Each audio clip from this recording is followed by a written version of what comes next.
अस्सलाम वालेकुम, this is AMJ और आप देख रहे हैं डेली सरज़मीन का चैनल। और हमारे साथ हैं आज लाहौर लीड्स यूनिवर्सिटी के वाइस चांसलर नदीम अहमद भट्टी, और इनसे हम करेंगे बहुत खूबसूरत गुफ्तगू और नौजवानों की और तालीमी मयार के हिसाब से जो आजकल हालात चल रहे हैं, इलेक्शन और ये इंतखाबात, और इसकी वजह से तालीमी निज़ाम जो है वो अगर डिस्टर्ब हो रहा है या उसमें बेहतरी की उम्मीद है, इन सब चीज़ों पर हमारे साथ बात करेंगे नदीम साहब। और इसके अलावा हम बात करेंगे कि वाइस चांसलर होने की हैसियत से ये हमें बताएं कि लीड्स यूनिवर्सिटी जो है वो किन चीज़ों में, किन खसूसियात में बाकी यूनिवर्सिटी से थोड़ा अलग है। और उसके अलावा हम इनसे पूछेंगे कि इलेक्शन और सियासत की वजह से तालीमी सरगर्मियाँ यूनिवर्सिटी में मुतासर होती हैं या नहीं, और नौजवान जो हैं तलबा तालबात उनके रुझानात क्या हैं।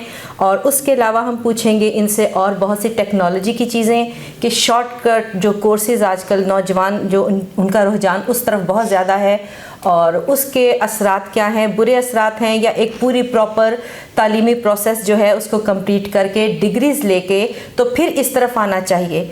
ये सारी चीज़ें हम पूछेंगे, हमारे साथ रहिएगा और हमारे चैनल को लाइक सब्सक्राइब करें ताकि हम ऐसी और बहुत सी इंफॉर्मेटिव वीडियोस आपके सामने ला सकें। तो अस्सलाम वालेकुम नदीम अहमद साहब। वालेकुम सलाम ji, thank you so much आपके प्रीशियस टाइम के लिए। बहुत शुक्रिया और welcome to Lahore lead university. आपका बिजी शेड्यूल मुझे पता है कि, और उसमें से इतना प्रीशियस टाइम हमें देना आपके लिए ज़ाहिरी बात है, थोड़ा सा शेड्यूल आपको इधर उधर करना पड़ा होगा। My player. तो अभी हम चाह रहे हैं कि आपसे थोड़ी सी मुख्तसर गुफ्तगू करें जिसमें हमारे नौजवान जो हैं और जो हमारे स्टूडेंट्स हैं वो गाइड हो सकें और थोड़ा सा उनको मोटिवेशन भी मिल सके तालीमी पॉइंट ऑफ व्यू से। तो पहला सवाल मैं आपसे एज अ वाइस चांसलर ये करूँगी कि इलेक्शन और ये जो सियासत की और पॉलिटिक्स की जो गहमा गहमी होती है जो आजकल बहुत ज़्यादा 8 फरवरी के हवाले से देखी जा रही है, उसकी वजह से यूनिवर्सिटी में तालीमी सरगर्मियाँ किस हद तक मुतासर होती हैं या नहीं होती हैं, और तलबा जो है उनका रुझान तालीम से हटकर, एजुकेशन से और अपने निसाब से हटकर ऐसी सरगर्मियों की तरफ भी यूनिवर्सिटीज़ में होता है, या आप लोग यहाँ पर बिल्कुल ऐसी चीज़ें अलाउड नहीं करते हो कि नौजवान जो हैं, स्टूडेंट्स जो हैं वो सियासी बहस में पड़े, या कोई ऐसा इंसिडेंट इलेक्शन के दिनों में आपकी यूनिवर्सिटी में कोई कि बच्चों का रुझान क्या है, जोशो खरोश है, या आप उनमें बस एज़ यूजुअल मायूसी आम के मामूलात वाला हाल देखते हैं? अच्छा, मैं थोड़ा सा अपने बारे में बता दूं। मैं पिछले कोई 20-25 साल से I was away from Pakistan. मैं ऑस्ट्रेलिया, कनाडा, सऊदी अरेबिया में रहा। तो उस दौरान पाकिस्तान का जो पॉलिटिकल सिनेरियो बनता रहा, उसमें जो अप डाउन होता रहे, मैं उसका बहुत ज़्यादा वाकफियत मेरी नहीं हुई। मुझे भी पाकिस्तान आया हुआ है अभी 1 साल ही हुआ है। तो इस दौरान ये इलेक्शन अनाउंस हो गया। तो इलेक्शन में जो मेरी ऑब्जर्वेशन ये है कि बहुत बड़ी गहमा गहमी नहीं नज़र आती, जैसे कभी हम होते थे, जैसे 90s उस तरह नहीं है। ये तो है एक जनरल मेरी ऑब्जर्वेशन। अब रह गया यूनिवर्सिटी की बात। यूनिवर्सिटी में एक तो हमें HEC की तरफ से स्ट्रिक्टली इंस्ट्रक्शंस हैं कि नो पॉलिटिकल एक्टिविटी। तो we don't allow any political things in the university. ठीक है। कोई पॉलिटिकल बैनर, कोई पॉलिटिकल स्लोगन, कोई पॉलिटिकल फ्लैग्स यूनिवर्सिटी प्रेमिसेस के अंदर वी डोंट अलाउ इट। ठीक है। एक तो वैसे स्टूडेंट भी इंडिफरेंट हैं, उनको लाताल्लुक हैं पॉलिटिकल सिनेरियो से, कुछ हमने भी स्ट्रिक्ट किया हुआ है। तो ऐसा we don't see anything happening in the university related to politics. अच्छा, अब और स्टूडेंट बहुत कंसर्न भी इस पे नहीं है। They don't really मतलब उनको कोई फर्क नहीं पड़ रहा है, वो बॉदरेशन इतनी नहीं वो मुझे लगता है कि हमें ये लगता है कि at least in my university students are not very much interested in this political activity. इसकी क्या वजह है? वो मायूस हैं, या उनको लगता है कि नहीं हमें इससे कोई लेना देना नहीं है, या एक वो जो एक चीज़ बड़ी आजकल आम है कि यूथ बड़ा इंटरेस्ट लेती है, तो ये यूथ ही तो है, तो इसकी इतनी बेजारी की क्या वजह आप समझते हैं? क्यों रुझान नहीं? मेरा ख्याल ये है, मुझे चूँकि मैंने बाकायदा इसका सर्वे नहीं किया, लेकिन मेरा अंदाज़ा ये है कि पिछली कुछ हुकूमतें जो रहीं वो उस तरह डिलीवर नहीं कर सकी। इन शॉर्ट मायूसी वाली सूरत हाल है, उनको लगता है कि कोई भी आ जाए कुछ नहीं होना। ये एक जनरल लोगों वाला ये फीलिंग बन चुकी हुई है कि कोई भी आ जाए, वी डोंट माइंड। ठीक है, right, we don't care and we don't mind, they are not concerned किया।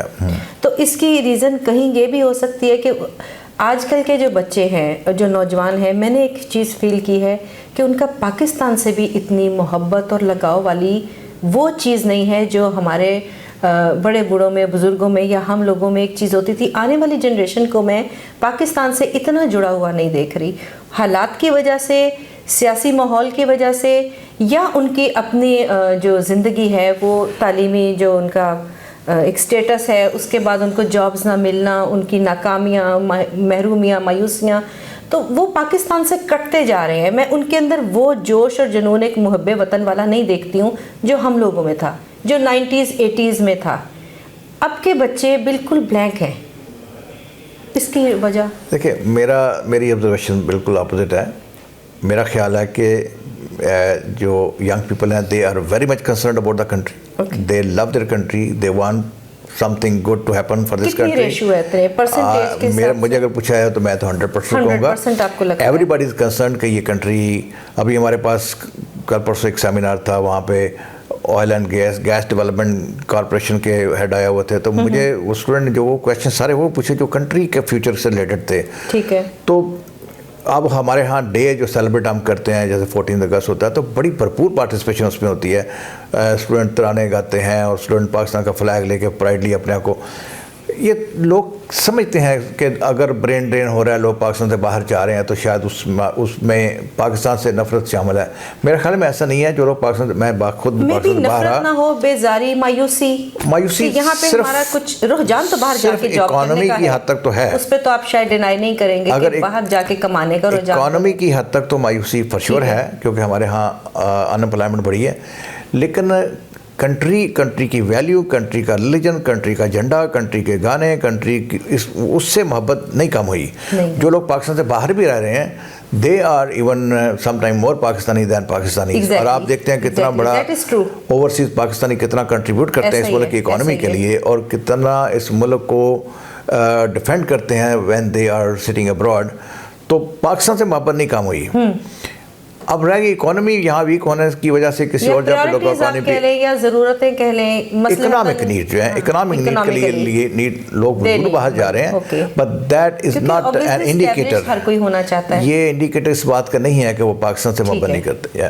ठीक। अच्छा, दूसरा मेरा सवाल है कि पाकिस्तान में जो तालीमी निसाब है और यूनिवर्सिटीज़ में जो अब आप जो अपने स्टूडेंट्स को पढ़ा रहे हैं यूनिवर्सिटीज़ में, क्या प्रैक्टिकल लाइफ में वो पढ़ाया जाने वाला निसाब काम आता है? आप कितना मुतमईन हैं तालीमी मयार से और निसाब से जो हम पढ़ा रहे हैं? बहुत मुतमईन नहीं था। हाँ। और मुझे लगता था कि हम जो कुछ यहाँ यूनिवर्सिटी की डिग्रीज़ में पढ़ा रहे हैं ये स्किल बेस नहीं है और कॉम्पिटेंसी बेस्ड नहीं है, जिसकी वजह से स्टूडेंट जो है डिग्रियाँ लेने के बावजूद भी जो प्रैक्टिकल लाइफ में जाता है तो एम्प्लॉयर कंप्लेंट करते हैं कि your student are not able to do.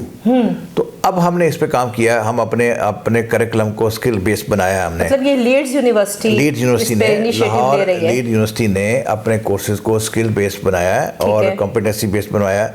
अभी हम इसको मॉड्यूलर कोर्सेज में कन्वर्ट कर रहे हैं, जिसमें there will be a blend between conceptual education plus skills. Exactly आपका ये आंसर मेरे क्वेश्चन से ही रिलेट कर रहा है। वो भी मैं साथ ही फिर पूछ देती हूँ कि कौन सी चीज़ें हैं जो लीड्स यूनिवर्सिटी को बाकी यूनिवर्सिटी से थोड़ा अलग और मुमताज़ करती है। We have lot of things जो कि बाकी यूनिवर्सिटी से डिफरेंट है। उसमें नंबर वन जो मैं आपको जिसमें मैं बड़ा प्राउड फील करता हूँ वो ये है कि हमारा जो culture within the university है, that is very in a way ideal, कि it's very safe for specially female. For example मैं आपको बताऊं कि हमारे पास इस यूनिवर्सिटी के कैंपस के अंदर smoking is strictly not allowed. वो तो शायद किसी भी नहीं, ऐसा नहीं है। मैं देखता हूँ स्टेट यूनिवर्सिटियों में जाके स्टूडेंट एम्प्लॉई भी और स्मोक कर रहे होते हैं। ऐसा नहीं है। यूनिवर्सिटी के किसी कॉर्नर में, किसी कोने में कोई स्टूडेंट, कोई एम्प्लॉई, कोई सिक्योरिटी गार्ड, कोई teacher, nobody is allowed to smoke within the campus. जब स्मोकिंग के ऊपर आप इतने स्ट्रिक्ट हो जाएंगे तो ऑटोमेटिकली फिर वो ड्रग्स वाले एरिया में हम जाते ही नहीं हैं। तो दिस यूनिवर्सिटी वो तो सेकंड स्टेप फिर आ जाता है, उसका यहाँ पे फिर सवाल है। हाँ, this university is very safe university for that purpose. Environment friendly university है और अभी पिछले दिनों में मेरे पास एक मेहमान आए, उसने आके वो सिगरेट पीना चाहते थे, तो उनको कहा कि यहाँ नहीं, तो ही वाज सो इम्प्रेस कि उसने कहीं और जाके बात की। उन्होंने कहा जी हम नहीं मानते कि नौजवान इतने नौजवान और वो सिगरेट ना पीते हों। तो फिर उन्होंने मुझे कहा यार अपनी यूनिवर्सिटी के ना 8-10 तस्वीरें हैं जिसमें लड़के खड़े हों और वो सिगरेट नहीं पी रहे हैं, वो बनाएं। बहुत बड़ा एक यूनिवर्सिटी का एक लीड चीज़ है no smoking. So first of all, is safe by all means. This university is safest university.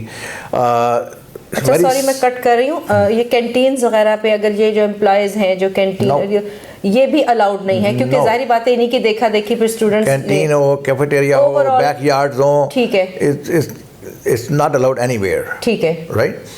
तो इस लिहाज से हमारी जो स्पेशलिटी है वो ये है कि वी आर सेफ। हमारी एक बहुत बड़ी चीज़ यह है कि हमने अभी रिसेंटली अपनी पीएचडी स्टार्ट की हैं। पीएचडी प्रोग्राम जो है उसमें हमने यूनिवर्सिटी में जो लोग पीएचडी करते हैं आमतौर पे वो बहुत लंबा टाइम लग जाता है, उसमें 4-4, 5-5, 6-6, 7-7 साल लोग लग जाते हैं पीएचडी ख़त्म होने में। और उसकी वजह यह है कि यूनिवर्सिटी के अपने सिस्टम जो है वो इतने इनफेक्टिव होते हैं कि वो पीएचडी टाइम पे ख़त्म नहीं होती। हमने सिस्टम इस तरह से बनाए हैं कि इन टाइम सब लोग अपनी पीएचडी कंप्लीट करेंगे, अपनी डिग्री अपने टाइम पे ख़त्म करके everybody will be out. So this is going to be our another speciality जहाँ पे you can finish your doctor programme very much in time. हमने फॉरेन कोलैबोरेशन किए हैं, अभी कनाडा की एक यूनिवर्सिटी के साथ हमारी भी कोलैबोरेशन हुई है, मलेशिया में हमने किया है एक कोलैबोरेशन। दोनों में हमारा ये है कि जो 4 ईयर डिग्री प्रोग्राम है उसमें 2 ईयर जब स्टूडेंट कंप्लीट कर ले तो student can go to Canada and you don't have any problem for admission there. इसी बेस पे आपका वहाँ एडमिशन हो जाएगा, study 2 more years there and you get the degree from that university. तो this is a very ideal. लोग लाखों रुपए खर्च कर रहे हैं कनाडा जाने के लिए। में स्कॉलरशिप का भी है या स्टूडेंट अपनी बेस पर? स्कॉलरशिप का भी है इसमें है। वो हमारी यूनिवर्सिटी में भी स्कॉलरशिप हम भी ऑफर करते हैं और कैनेडियन यूनिवर्सिटी भी स्कॉलरशिप ऑफर करती है। So there will be some student जो कि बड़े आउटस्टैंडिंग हैं, उनको यहाँ से भी स्कॉलरशिप मिल जाएगा, वहाँ से भी मिल जाएगा। लेकिन आप जानती हैं अब जिस तरह लोग बड़ा रुझान हो गया हुआ है कनाडा जाने का, लोग लाखों रुपए खर्च करते हैं और कनाडा जाने के लिए। This the easiest way. आप 2 साल यहाँ पढ़ें और उसके बाद you just move your degree to a Canadian university and you go finish from there and then get the degree from there. Yeah, we have similar arrangement with Malaysia. Malaysia is an emerging market for education. ठीक है। तो वहाँ की यूनिवर्सिटियाँ भी बड़ा अब नाम बना रही हैं, तो हमने वहाँ से भी कोलैबोरेशन किए हैं और our student can go to Malaysia as well. So some of them they already are there. अच्छा, बहुत से स्टूडेंट्स चाइना की यूनिवर्सिटीज़ को भी प्रेफर करते हैं, तुर्की की यूनिवर्सिटीज़ को, तो उनके साथ कोलैबोरेशन का कुछ प्लान है या नहीं है? जी हम हेल्थ साइंसेज में we are looking for some arrangement और उसमें हम काम कर भी रहे हैं। अभी लास्ट वीक में हमने उज़्बेकिस्तान से एक डेलीगेशन था, हमने उनके साथ अपनी इनिशियल कन्वर्सेशन हमारी हो गई है। ठीक है। China is also a very good market for health sciences. लोग वहाँ का मेडिसिन अच्छा कर रहे हैं वो, तो we are in a process. ये जो कोलैबोरेशंस आपके हुए हैं इनमें इनिशिएटिव आपकी तरफ से पहले गया था या वो यूनिवर्सिटीज़ भी इंटरेस्टेड थी? स्टेप किसने? It was both ways. जैसे कनाडा वाला हमने इनिशिएट किया और हमने इसलिए इनिशिएट किया कि मेरे दोस्त जो हमने इकट्ठे काम किया हुआ था कनाडा में, उन some of them were in the university and they are holding senior position now, तो they are my friends, so we talk to each other. इसी तरह जो मलेशिया वाला था वो Malaysian delegation they came to Pakistan and they wanted a collaboration with us, so we sat together, we defined the terms and then we signed an agreement with them. या अच्छा, एक सवाल मेरा है कि ये जो नौजवानों के लिए आजकल जो ये शॉर्टकट्स चल गए हैं, कभी आप डिप्लोमा कर लें, आप शॉर्ट कोर्सेज कर लें, ऑनलाइन आप कोर्सेज कर लें और उसके बाद आप डिजिटल मीडिया की तरफ आ जाएं, आप जल्द से जल्द रातों रात अर्निंग शुरू करें, आप कमाई शुरू करें। तो इस चीज़ का ये जो शॉर्ट कोर्सेज हैं, डेफिनेटली डिजिटल दौर में उसका फ़ायदा तो है, लेकिन आप क्या समझते हैं कि थ्रू प्रॉपर चैनल अपनी डिग्रीज कंप्लीट करने के बाद इस तरफ जाना चाहिए, या अगर एक स्टूडेंट साथ साथ पार्ट टाइम शॉर्ट कोर्सेज कर रहा है तो उसकी मेन डिग्री पर कितना इफेक्ट पड़ रहा है इस चीज़ का? देखिए, बात यह है कि जिस तरह पाकिस्तान की इकॉनमी इस वक्त है, पेरेंट्स को इस बात की ख्वाहिश होती है कि हमारे बच्चा जल्दी कमाना शुरू करे, बच्चों को ख्वाहिश है कि हम ज़रा इकोनॉमिक रेस में हम जल्दी एंटर हों। अब यूनिवर्सिटी की डिग्री अगर कंप्लीट करने के बाद अगर आप फील्ड में जाते हैं तो it's long time, too late, exactly. और दूसरा यह है कि उसके ऊपर इन्वेस्टमेंट अच्छी खासी होती है। उस इन्वेस्टमेंट के बाद जो आपको जॉब मिलती है वो इतनी हाईली पेड नहीं होती कि आपको रिटर्न ऑन इन्वेस्टमेंट जो वो मिले। तो यूनिवर्सिटीज़ को उसका को रिस्पॉन्ड करना चाहिए, और हमने किया। हाँ। हमने क्या किया, हमने एसोसिएट डिग्री प्रोग्राम जो है, Okay. Which is 2 year degree programme. तो आप ग्रेड 12 करके हमारे पास आते हैं, उसके बाद 2 साल की आप डिग्री यहाँ से करते हैं। इंस्टेड ऑफ 4 ईयर 2 ईयर की आपके पास एक डिग्री आ गई। तो यूनिवर्सिटी ने आपको एक डिग्री दे दी एक सर्टन एरिया में। No, you are ready to enter into the real market. So this is university जो है वो डिग्रीज भी यहाँ पर यूनिवर्सिटी को इसको रिस्पॉन्ड करना चाहिए। इंस्टेड के इंसिस्ट इसी बात पे करें कि आप हमारे पास 4-4 साल डिग्रियाँ करें और उसके बाद फील्ड में जाएं। अगर आप जाना चाहते हैं शॉर्टकट के लिए, वी हैव द वेज। ठीक है। तो you if you don't want to do 4 year degree programme, facilitate कर रहे हैं, you do 2 year degree programme and then you can still do that. Okay. अच्छा, कोई ऐसे स्टूडेंट्स आपकी नज़र में या ऐसी यूनिवर्सिटी में कोई कि जिन्होंने ऑनलाइन अपनी इनकम अच्छी खासी शुरू कर दी हो, तो फिर उनका ध्यान मेन डिग्री से हट जाता है? तो मेरे मुशाहिदे में ऐसे बहुत से बच्चे हैं जिन्होंने अर्ली स्टेज पर ही कमाना इतना अच्छा शुरू कर दिया डॉलर्स में कि फिर उन्होंने अपने सेमेस्टर या फ्रीज करवा दिया, या उनका ध्यान हट गया और वो एक अच्छे खासे ग्रेड के स्टूडेंट होने की वजह से जो एक लाइमलाइट में रहते थे, फिर वो उनके ग्रेड्स डाउन होना शुरू हो गए, क्योंकि उनका मेन एम था कि हम डिग्री के बाद कमाएंगे। जब वो कमाई पहले शुरू हो गई तो डिग्री पर से उनका ध्यान ऑटोमेटिकली कम हो जाता है। ऐसा आपके नज़र में कहीं है कोई इंसिडेंट? देखिए, यूएसए में, कनाडा में, ऑस्ट्रेलिया में आपने बैचलर डिग्री जब की होती है, उसके बाद पोस्ट ग्रेजुएशन करना हो तो डायरेक्ट आप डिग्री एडमिशन नहीं ले सकते। You have to have 3 year experience. वो एक्सपीरियंस करते हैं तो फिर आप यूनिवर्सिटी में जाते हैं। वो एक्सपीरियंस का मकसद क्या होता है कि एक तो आप प्रैक्टिकल लाइफ से आपकी एक्वेंटेंस हो गई, और उसके बाद लर्निंग का ज़्यादा मज़ा आता है, ज़्यादा यू कैन अंडरस्टैंड कि what's happening in the classroom. एक बात।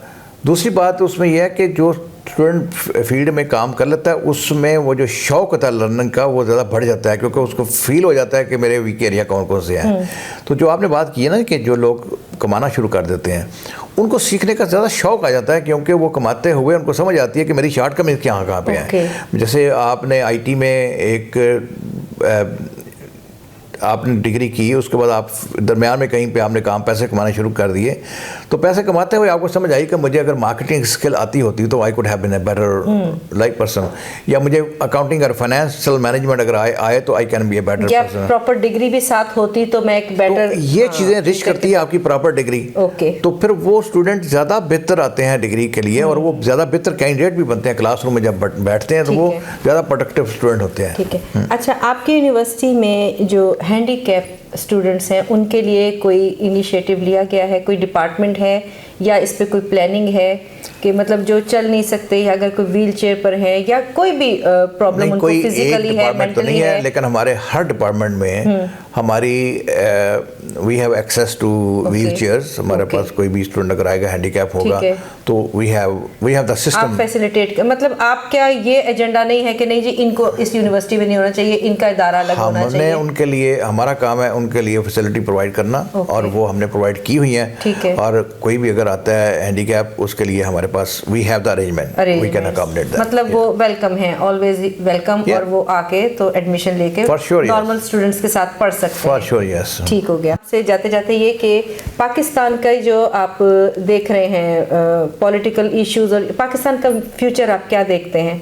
आप चले, मैं ये नहीं अभी आपसे, क्योंकि हमारा पॉलिटिकल प्रोग्राम नहीं है, तो मैं आपसे ये नहीं पूछूंगी कि आपका रुझान किस पार्टी की तरफ है या फेवर किसको कर रहे हैं, लेकिन आप पाकिस्तान को किन हाथों में सिक्योर देखना चाहते हैं, या आपका अपना इस पे पॉइंट ऑफ व्यू क्या है कि इसके लिए बेहतर क्या है, बेटरमेंट कहाँ हो सकती है? देखिए, पहली आपका मेरे ख्याल में पहला क्वेश्चन ही वैलिड था, और वो ये था कि पाकिस्तान का फ्यूचर क्या है। मैं अभी 1-2 वीक पहले एक कहीं कुछ सिटीजन का फोरम था, वहाँ इस पर स्पीच करके आया। मेरे ख्याल में Pakistan has a very bright future. Pakistan के पास वो सारे इंग्रेडिएंट्स मौजूद हैं जो एक कामयाब कंट्री को बनाते हैं। हम ज्योग्राफिकली बड़ी मौजूद जगह बैठे हुए हैं। हमारे नेबर में वो नेशंस हैं जो ग्रो कर रही हैं, और उनसे जैसे इंडिया ग्रो कर रहा है तो हम उनको देखते हैं कि उन्होंने क्या क्या किया है। वी हैव सम बेंचमार्क्स जो हमें पास आ गए हैं। China is a very good friend to us, उसकी असिस्टेंस जो है उसके साथ हम वी हैव। पाकिस्तान के अंदर हमारे पास जो मिनरल हैं, बहुत बड़ा स्टॉक्स है हमारे पास। रेकोडेक में हमारे पास गोल्ड माइंस हैं, वहाँ पे कॉपर वहाँ पे हमारे पास है। हमारा जो नॉर्दर्न एरियाज़ हैं वहाँ पे we have huge deposits of mines over there. इसके साथ साथ आप देखें कि इतनी बड़ी पॉपुलेशन जो हमारे पास, पॉपुलेशन का बहुत बड़ा साइज़ है, इस पॉपुलेशन को प्रॉपर डायरेक्शन रख दी जाए और इसको स्किल्स दे के आप ट्रेन करें तो we can be a very bright nation. और इसकी एग्जांपल है हमारे पास। China is best example, Indonesia is a very good example. Singapore ने किस तरीके से उनके लीडर ने उनको लीड किया और वहाँ पे आगे लेके पहुँचा यहाँ पर। The only thing we need is we need dedicated leaders. हमें कोई भी हो, उसका पार्टी कोई भी हो, XYZ, that's not the but in issue. Your point of view which party is going on the right path? मैंने जैसे आपको बताया कि मैं तो चूँकि काफ़ी अरसा पाकिस्तान में रहा और मैं पता नहीं वोटर भी हूँ कि नहीं, मुझे अभी तक नहीं पता। ठीक है।